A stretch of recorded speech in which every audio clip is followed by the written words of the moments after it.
তৃণমূলকে হটাতে নন্দীগ্রামের আদলে আন্দোলনের ডাক দিলেন ব্যারাকপুর কেন্দ্রের সাংসদ অর্জুন সিং।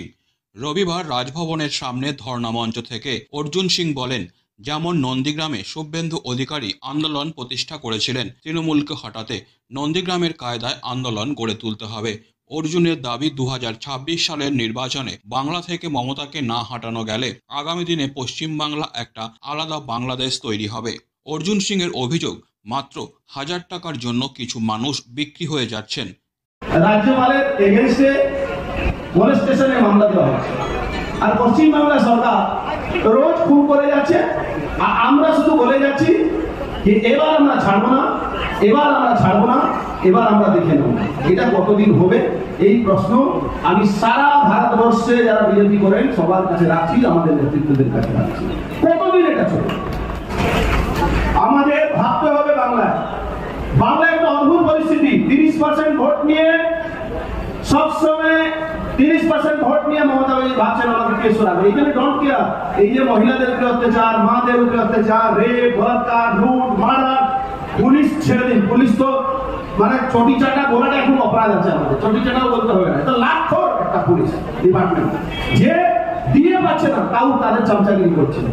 আপনি ভাবুন তো, 30% ভোট নিয়ে তারা এগিয়ে আসছে, আর কিছু লোক আমাদের মধ্যে 1000 টাকার জন্য বিক্রি হয়ে যাচ্ছে। কিছু লোক 1000 টাকার জন্য বিক্রি হয়ে যাচ্ছে।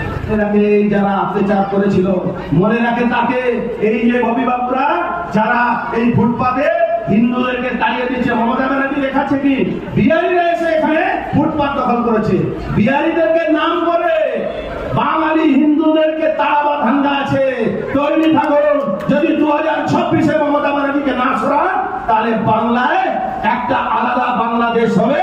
আর বসে বসে আপনারা শুধু বলবেন আমরা আসবো, মমতা ব্যানার্জি যাবে।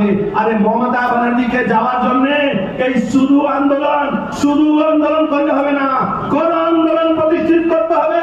যে কোন আন্দোলন নন্দীগ্রামের সময় শুভেন্দু অধিকারী প্রতিষ্ঠিত করেছিলেন, তাকে সামনে রেখে কোন আন্দোলন করতে হবে।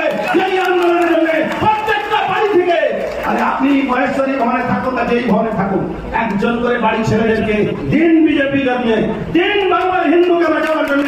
আরে শুধু ধান্দা নিয়ে আন্দোলন করলে বাংলা হিন্দু বাঁচবে না।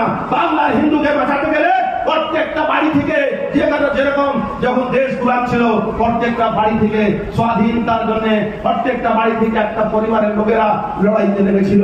আজকে আপনি নামবেন না? Disclaimer. This channel may not promote any violent, harmful or legal activities. All content provided by this channel is meant for an educational purpose only.